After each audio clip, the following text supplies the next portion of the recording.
you'll see back by the back door, over here on the bedroom door to E1, there's a piece of plywood down here next to a hole in the wall.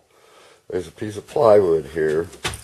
And all you've got to do is lift it up, move it out of the way, and you'll see there's some plastic and popcorn, and the valve for the attic is right here at the cutoff, and it says attic on it. Okay, you have to be, it's hard to see, and all you've got to do is turn it on like that, in line with the pipe, and that's all you got to do to turn on the attic water.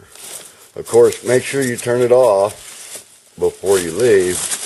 Cover it up a little bit, and please put the plywood and the plastic back down, because otherwise the popcorn will end up all over the place, and you don't want that, of course. And that's how you turn on the attic water and turn it off.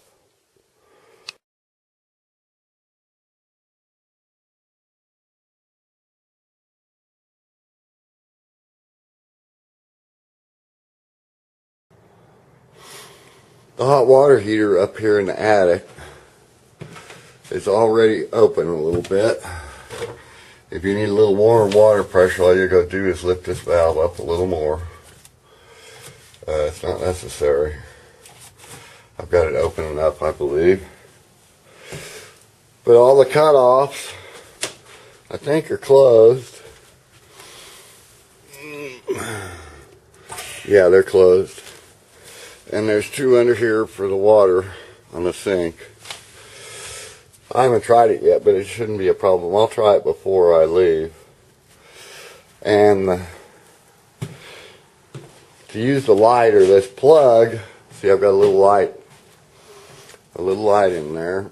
And to use that plug, the end of it is over here in the stairway, right behind the water heater.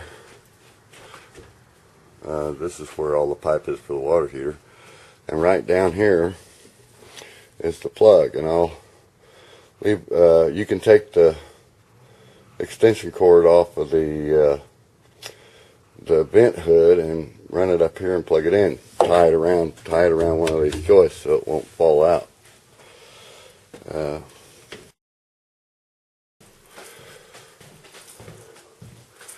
Back here in W2 in the bedroom is where the breaker for the water heater is. It's under this tape. It's the only double breaker in this box, and it's right here.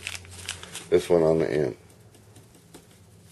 So you just, after you turn on the water heater, do that first, and open all the valves, then just lift that up and turn it on. And remember to turn it off when you go. It's very important. And that's how you use hot water up there. Now, if you use the water heater while you're here, and it's predicted you're expecting a hard freeze, you can see, just open all the valves, you know, the sink valves and the shower valve. Don't worry about the toilet cutoff. Leave that full of water. But you can see I've got this screwdriver sitting down here. After you shut the water off downstairs, use this screwdriver, and you can open this valve right here and drain some of the water out of the water heater. That way there's a lot less chance of, if it freezes, that it'll do any damage. And just leave the sink valves and the shower valves open, and this valve here on top of the water heater. And that'll give it more room for expansion if there is a hard freeze.